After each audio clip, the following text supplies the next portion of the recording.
Hello guys, welcome back to homework hacks. तो आज हम लोग देख रहे हैं क्लास 9 ज्योग्राफी के chapter earth as a planet की कंप्लीट एक्सप्लेनेशन को।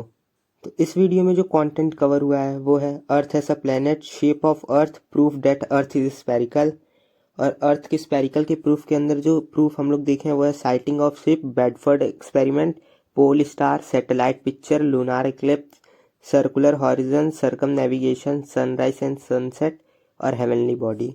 नेक्स्ट टॉपिक हम लोग देखें earth as a home of human kind.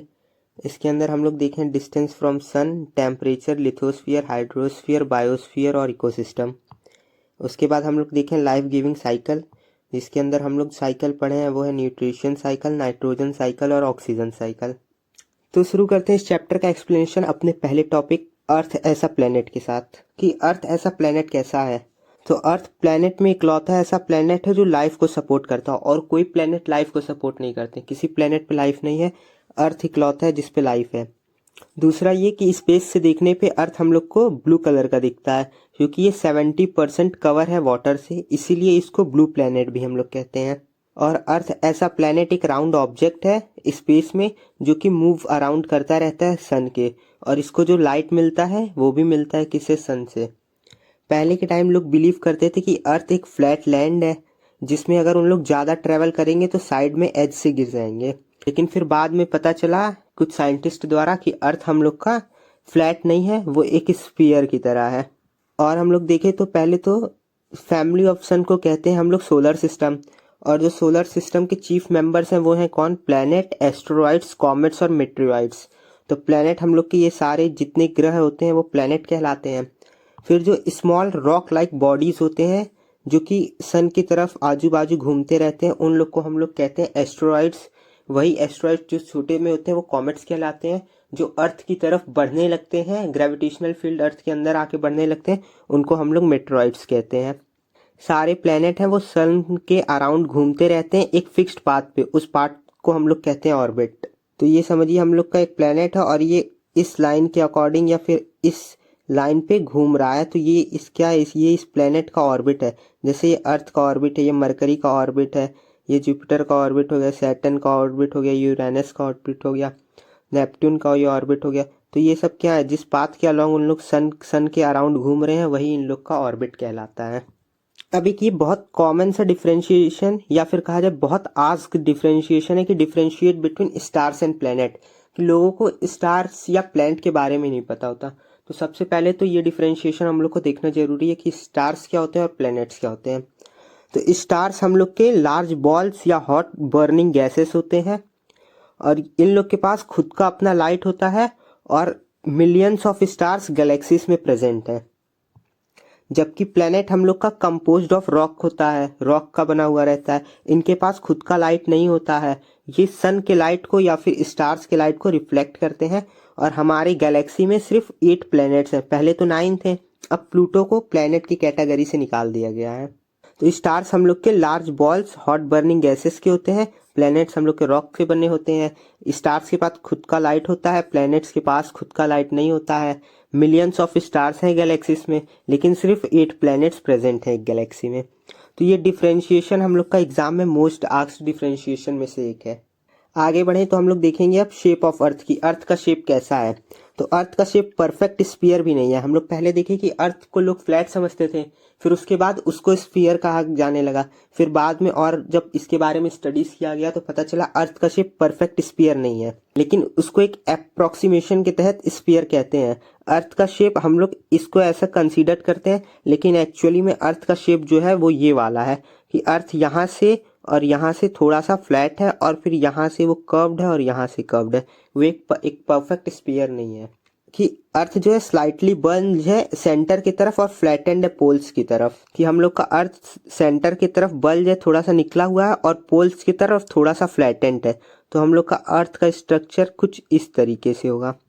और देखें हम लोग तो आगे इन ओल्डन डेज अर्थ को एक फ्लैट डिस्क की तरह कंसीडर किया जाता था, और आर्यभट्ट 5th सेंचुरी के इंडियन एस्ट्रोनॉमर और मैथमेटिशियंस हैं पहले ऐसे साइंटिस्ट जो कि कहे थे कि अर्थ राउंड शेप का है, फ्लैट नहीं है।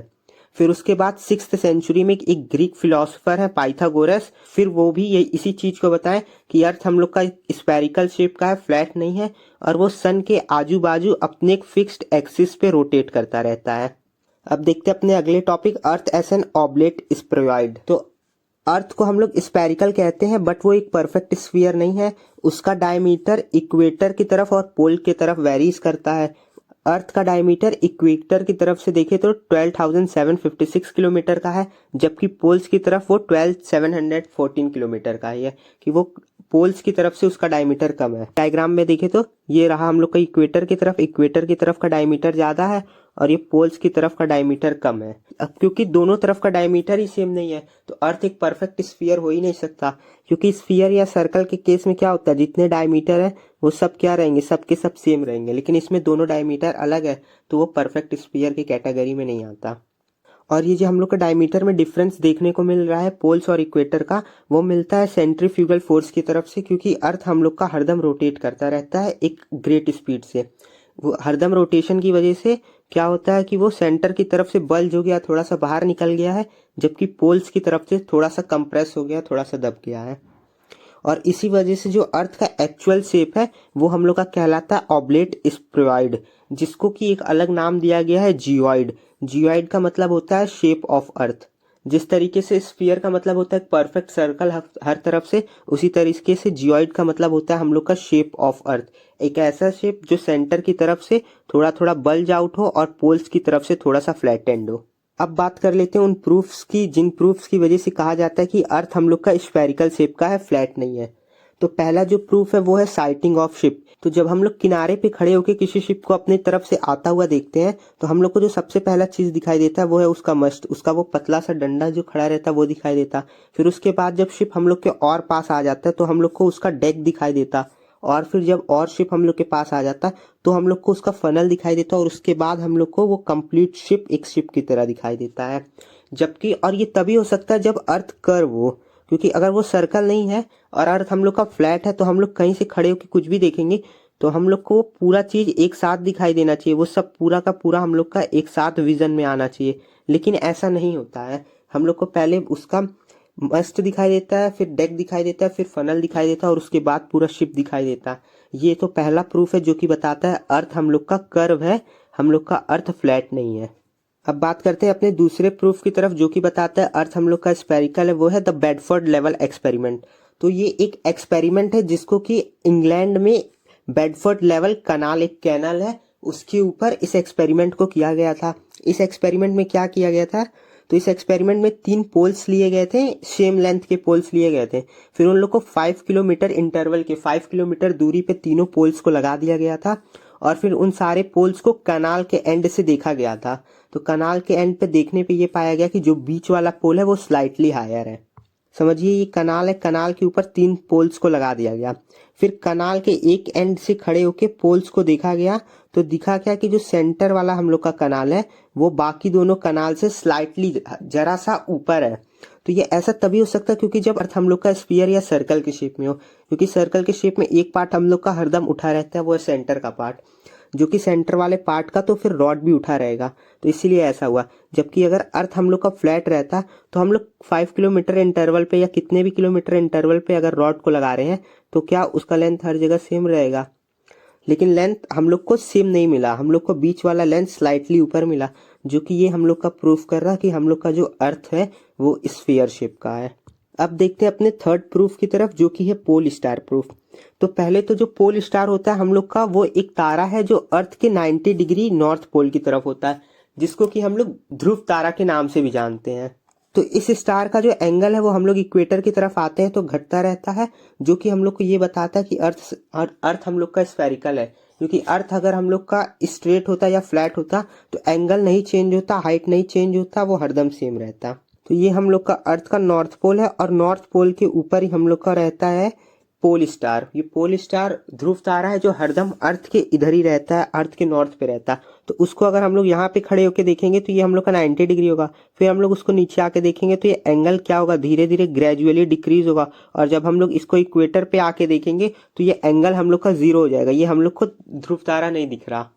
तो ये प्रूफ करता है क्या कि ये जो हम लोग का स्फीयर है या अर्थ है वो क्या होगा, ये हम लोग का सर्कल होना चाहिए। क्योंकि अगर अर्थ फ्लैट रहता है सर जी, ये हम लोग का अर्थ है, अगर वो फ्लैट रहता है और यहाँ पे एक हम लोग का पोल स्टार है, तो हम लोग उसको यहाँ से देखें या इक्वेटर पे जाके देखें या कहीं से देखें, तो ये हम लोग को कैसा दिखाई देगा, हरदम सेम हाइट पे दिखाई देगा। इसका हाइट ना घट रहा है ना बढ़ रहा।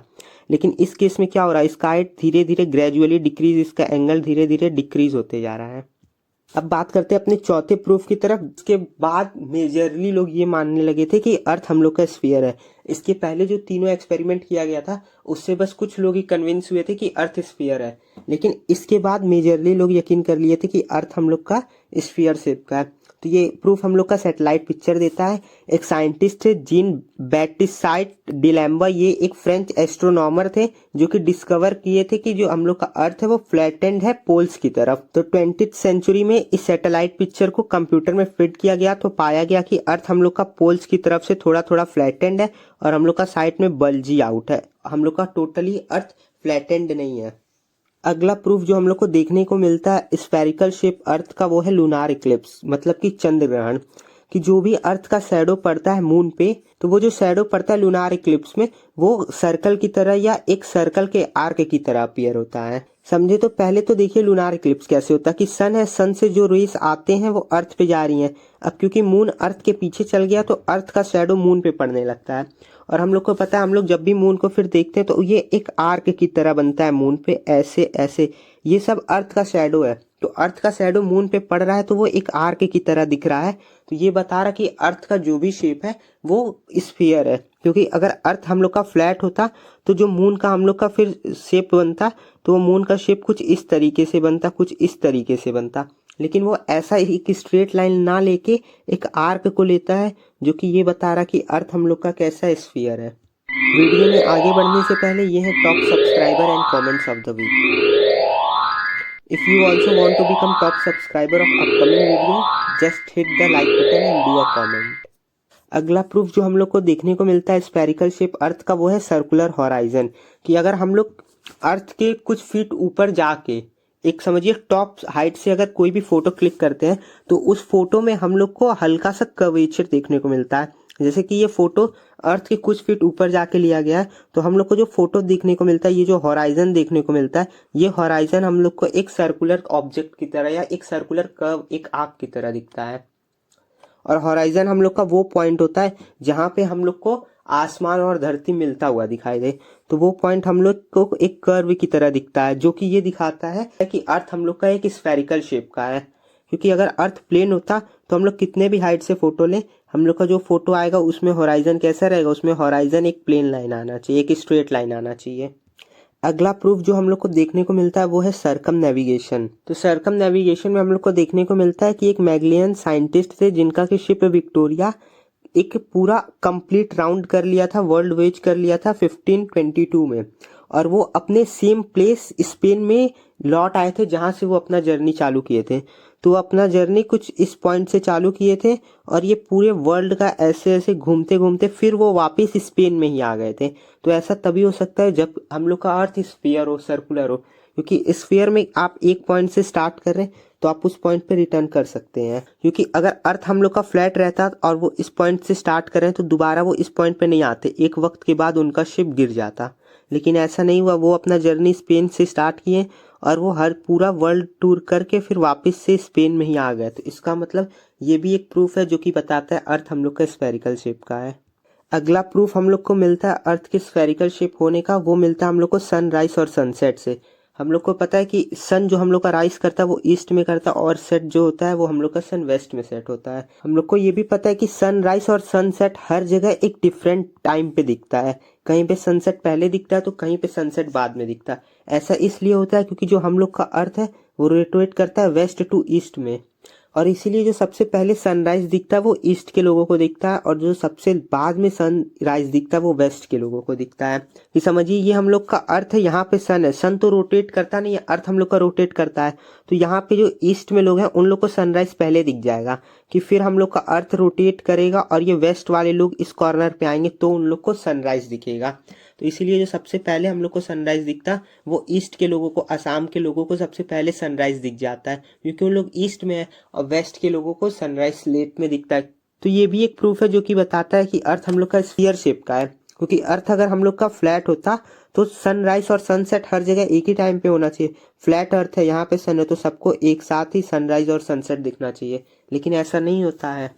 अगला प्रूफ जो हम लोग को देखने को मिलता है वो मिलता है अर्थ ऐसा हेवनली बॉडी का, कि बाकी प्लैनेट्स की तरह अर्थ भी सोलर सिस्टम का एक प्लैनेट है जो कि स्फीयर शेप का होना चाहिए, क्योंकि बाकी सारे प्लैनेट स्फीयर शेप के हैं और कंटिन्यूअसली रोटेशन करते रहते हैं सन के आजू बाजू।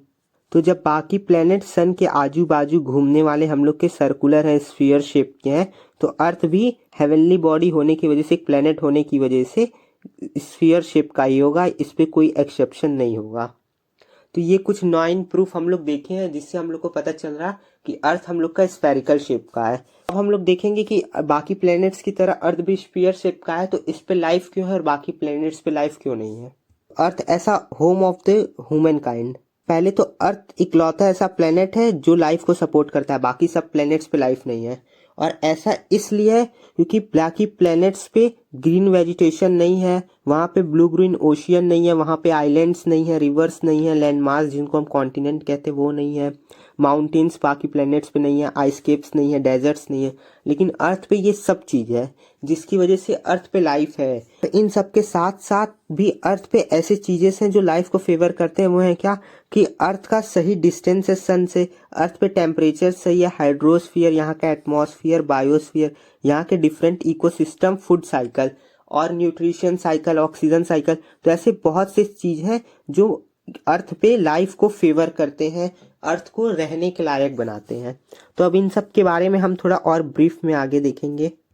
तो हम लोग पहले तो बात कर लेते हैं कि डिस्टेंस फ्रॉम द सन, कि अर्थ का जो सन से डिस्टेंस है वो इतना परफेक्ट है कि वो अगर हल्का सा भी इधर उधर हट जाएगा तो अर्थ पे लाइफ पॉसिबल ही नहीं है। कि अर्थ का जो सन से डिस्टेंस है वो ऑप्टिमम है, नाइदर टू फॉर है ना टू क्लोज है, कि अर्थ ना सूरज से बहुत ज्यादा दूर है ना बहुत ज्यादा पास है।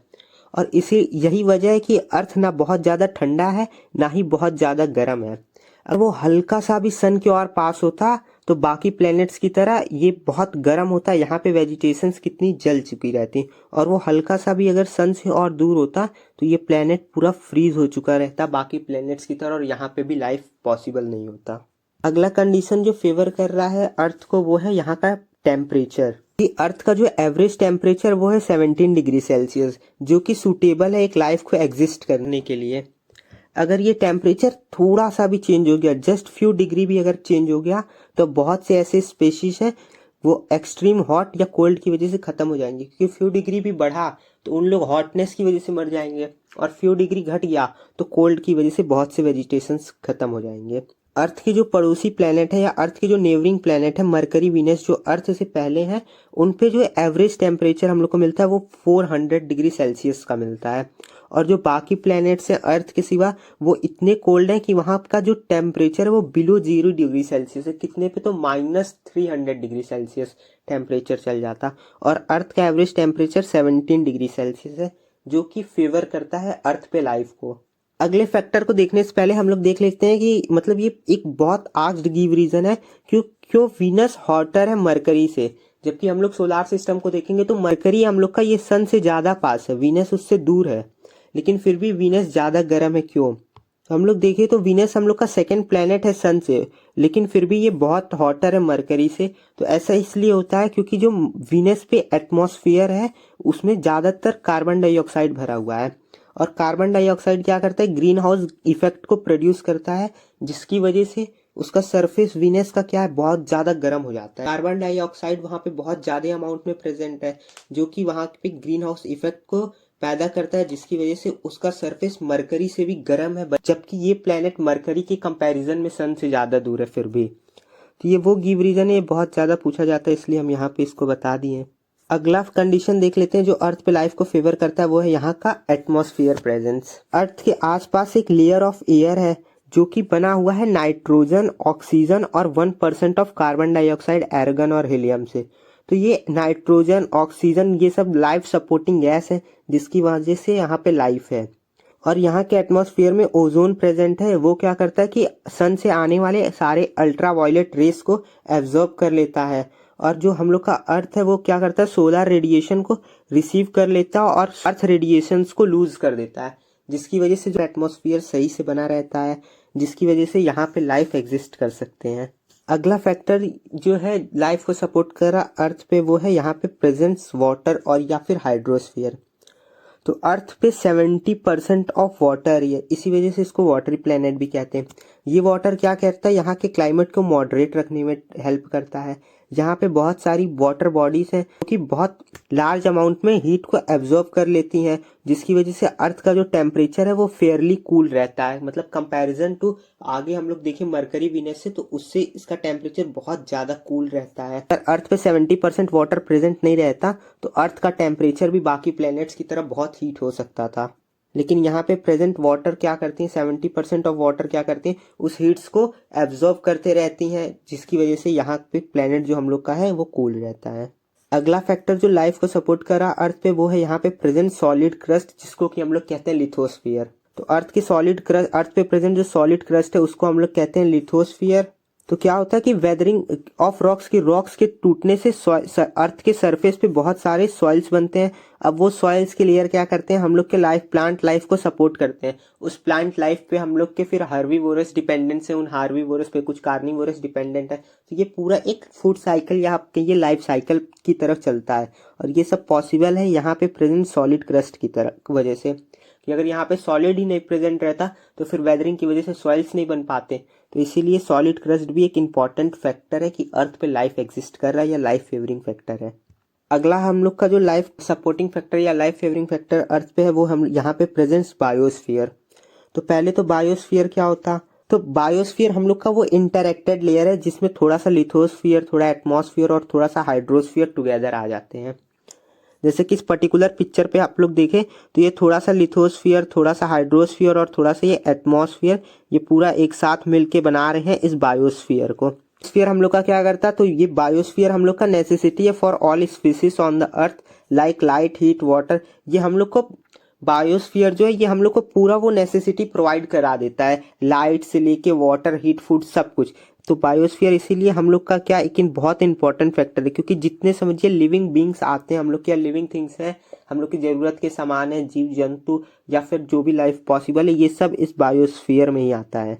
बायोस्फीयर हम लोग का इंटरेक्टेड पार्ट है लिथोस्फीयर, एटमॉस्फेयर और हाइड्रोस्फीयर का। उसके बाद जो इम्पोर्टेंट फैक्टर आता है हम लोग का, वो आता है इकोसिस्टम। इकोसिस्टम क्या होता, तो वो सिस्टम जो खुद से चल रहा है, खुद से रेगुलेट हो रहा है बायोस्फीयर में, वो हम लोग का इकोसिस्टम कहलाता है। डेफिनेशन देखें तो self sustaining and regulating structural and functional unit of biosphere. कि बायोस्फीयर का वो पार्ट जो खुद से चल रहा है, मतलब जिसको आप नहीं चला रहे हैं, जो नेचुरली चलता रह रहा है, चेंज होता रह रहा है टाइम टू टाइम, जिसकी वजह से लाइफ को सपोर्ट मिल रहा, तो वो सब हम लोग के इकोसिस्टम में काउंट होता है। इकोसिस्टम में community, living being and non living being organism, ये सब क्या है, आपस में इंटरडिपेंडेंट है, एक दूसरे पे डिपेंडेंट करते हैं। इसका एक एग्जांपल अगर हम लोग देखें तो वो हो जाएगा हाइड्रोलॉजिकल साइकिल, कि जो वाटर है वो खुद से ही इवोपरेट हो जाएगा रिवर से, फिर वो एटमॉस्फेयर, लेक्स में जाएगा, वहां से कंडेंस होगा और फिर फॉल बैक कर लेगा प्रेसिपिटेशन के प्रोसेस से। तो ये पूरा क्या, ये हाइड्रोलॉजिकल साइकिल हम लोग का पूरा खुद से चलता है, इसको कोई एक पर्टिकुलर मैन कंट्रोल नहीं कर रहा, ये पूरा नेचुरली खुद से होता रहता है। तो ये क्या, ये हम लोग का एक इकोसिस्टम का पार्ट है, एक इकोसिस्टम का हम लोग का साइकिल है जो खुद से सस्टेन कर रहा, खुद से रेगुलेट हो रहा। तो अब हम लोग कुछ ऐसे इकोसिस्टम के साइकिल को देखते हैं जो खुद से सस्टेन कर रहे हैं, खुद से रेगुलेट कर रहे हैं, जिनको कि लाइफ गिविंग साइकिल भी कहा जाता है, क्योंकि अगर ये सब साइकिल ना रहे तो फिर अर्थ पे लाइफ एग्जिस्ट नहीं कर सकता। तो इसमें जो सबसे पहला साइकिल है हम लोग का, वो है न्यूट्रिशन का साइकिल। न्यूट्रिशन साइकिल क्या करता है, तो ये एक रिलेशनशिप दिखाता है लिविंग और नॉन लिविंग बींग्स के बीच में। तो जैसा हम लोग को पता है कि हम लोग के प्लांट क्या है, हम लोग के प्लांट प्राइमरी कंज्यूमर्स है, या फिर कहें तो हम लोग के प्लांट क्या है, प्रोड्यूसर्स हैं। ये प्रोड्यूस करते हैं हम लोग को क्या, फूड प्रोड्यूस करते हैं फोटोसिंथेसिस से बना के। ये फूड को कंज्यूमर्स या हार्बीवोरस कंज्यूम करते हैं, तो इन हार्बीवोरस को कार्निवोरस कंज्यूम्स करते हैं, और फिर ये कार्निवोरस मर जाते हैं तो इनको बैक्टीरियाज कंज्यूम करके सॉइल बना देती हैं, फिर इन सॉइल्स को प्लांट कंज्यूम करेंगे। तो ये हम लोग का एक साइकिल की तरह चलता आएगा। न्यूट्रिशन साइकिल को ऐसे समझिए कि सबसे पहले हो गया हम लोग का क्या, प्लांट। अब प्लांट को कौन खाएंगे, प्लांट को खाएंगे हार्बीवोरस। इन हार्बीवोरस को खाएंगे कार्निवोरस। फिर कार्निवोरस एक टाइम के बाद डेथ हो जाएगा इन लोगों का, तो इनको कौन खाएगा, बैक्टीरिया। फिर ये बैक्टीरिया बना देंगे इन लोगों का क्या, सॉइल। फिर इन सॉइल्स में क्या निकलेंगे, और प्लांट्स। तो फिर ये प्लांट से फिर प्लांट्स को खाएंगे हार्बीवोरस। तो ये एक पर्टिकुलर, एक समझिए एक परफेक्ट साइकिल की तरह चलते रहता है, जिससे प्लांट से न्यूट्रिशन हार्बीवोरस लेगा, हार्बीवोरस से कार्निवोरस, कार्निवोरस फिर डेथ होंगे तो बैक्टीरियास लेंगे, फिर उन बैक्टीरिया सॉइल्स को फॉर्म करेंगे, फिर प्लांट लेगा। तो ये हम लोग का एक न्यूट्रिशन साइकिल है, जो कि हम लोग का रिलेशनशिप दिखा रहा है लिविंग और नॉन लिविंग बींग्स के बीच में। और ये बहुत इंपॉर्टेंट समझिए लाइफ साइकिल है, क्योंकि यही नहीं रहेगा तो फिर फूड ही लोगों को नहीं मिलेगा, न्यूट्रिशन ही नहीं मिलेगा, तो लाइफ पॉसिबल ही नहीं है। अगला जो हम लोग का लाइफ गिविंग साइकिल है वो है नाइट्रोजन साइकिल। इसके पहले हम लोग देखें न्यूट्रिशन साइकिल, ये हम लोग का नाइट्रोजन साइकिल। तो हम लोग का जो अर्थ है उसमें 78%, अभी हम लोग देखे थे अपने एटमॉस्फेयर वाले एक्सप्लेनेशन में कि अर्थ के अंदर 78% हम लोग का नाइट्रोजन प्रेजेंट है। और जो हम लोग का एटमॉस्फेयर है वो लार्जेस्ट रिसीवर है नाइट्रोजन का। इस नाइट्रोजन को प्लांट एब्जॉर्ब कर लेते हैं नाइट्रेट्स के फॉर्म में सॉइल से। फिर इन प्लांट्स को एनिमल खा के प्लांट के अंदर भी जो नाइट्रेट एब्जॉर्ब रहता है उसको लेते हैं। फिर उन नाइट्रेट, अब हम लोग भी प्लांट्स या कुछ भी हरा सब्जी खा रहे हैं, कुछ भी उगा हुआ चीज खा रहे हैं, तो जो सॉइल्स के अंदर से प्लांट नाइट्रेट लिया वो नाइट्रेट हम लोग के अंदर जाता है। फिर हम लोग का जो वेस्ट डिस्चार्ज होता है फिर वो नाइट्रेट सॉइल में चल जाता है, फिर सॉइल से वो फिर प्लांट उसको ले लेते हैं। तो ये पूरा क्या है, हम लोग का नाइट्रोजन साइकिल है कि जो प्लांट है वो नाइट्रोजन को नाइट्रेट के फॉर्म में सॉइल से ले लिया, और फिर जो हम लोग के एनिमल्स हैं वो उन प्लांट्स को खा के उस नाइट्रेट को अपने अंदर ले लिए। तो फिर ये एक पूरा लाइफ साइकिल की तरह हो गया कि डायग्राम से भी अगर हम लोग समझे तो हम लोग के एटमॉस्फेयर में नाइट्रोजन प्रेजेंट है, जिसको सॉइल एब्जॉर्ब किया नाइट्रेट के फॉर्म में। ये नाइट्रेट को प्लांट एब्जॉर्ब किया, इन प्लांट को कुछ एनिमल्स ईट किया, हार्बीवोरस ईट किए, कुछ ह्यूमन बीइंग की ईट कर रहे हैं, तो उन लोग को वो नाइट्रेट मिल गया प्लांट के फूड के फॉर्म में। फिर क्या होगा कि अब ये जो प्लांट ईटिंग एनिमल्स हैं इनको कार्निवोरस खा लेंगे, तो उन लोग को फिर मिल जाएगा नाइट्रेट। फिर वेस्ट डिस्चार्ज जो ह्यूमन बीइंग करेंगे तो उससे फिर सॉइल को नाइट्रेट मिल रहा, फिर सॉइल नाइट्रेट फिर एटमॉस्फेयर से एब्जॉर्ब कर रहा, फिर ये नाइट्रेट प्लांट में गया। तो ये पूरा साइकिल की तरह चल रहा कि एटमॉस्फेयर से सॉइल में, सॉइल से पेड़ में, पेड़ से फिर आदमी में, फिर वेस्ट डिस्चार्ज हो रहा, फिर सॉइल में, फिर सॉइल से पेड़ में। तो ये पूरा एक साइकिल की तरह हम लोग का वर्क करने लग रहा, तो इसको हम लोग कहते हैं नाइट्रोजन साइकिल। और जो लास्ट हम लोग का लाइफ गिविंग साइकिल है वो है हम लोग का ऑक्सीजन साइकिल। और ये one of the most important cycle है, क्योंकि ऑक्सीजन मेन वो गैस है जिसकी वजह से लाइफ अर्थ पे एग्जिस्ट कर रही है। तो जो लिविंग थिंग्स है वो ऑक्सीजन लेते हैं कहाँ, एटमॉस्फेयर से, और फिर उसको एनर्जी के फॉर्म पे रिलीज कर देते हैं, जिसको प्लांट ईट करके फिर उससे बना देता है क्या, हम लोग को ऑक्सीजन। डायग्राम पे जैसे कि हम लोग देखें तो क्या हो रहा कि पहले आदमी लोग कार्बन डाइऑक्साइड, ह्यूमन बीइंग्स या एनिमल सब कोई कार्बन डाइऑक्साइड को रिलीज किया।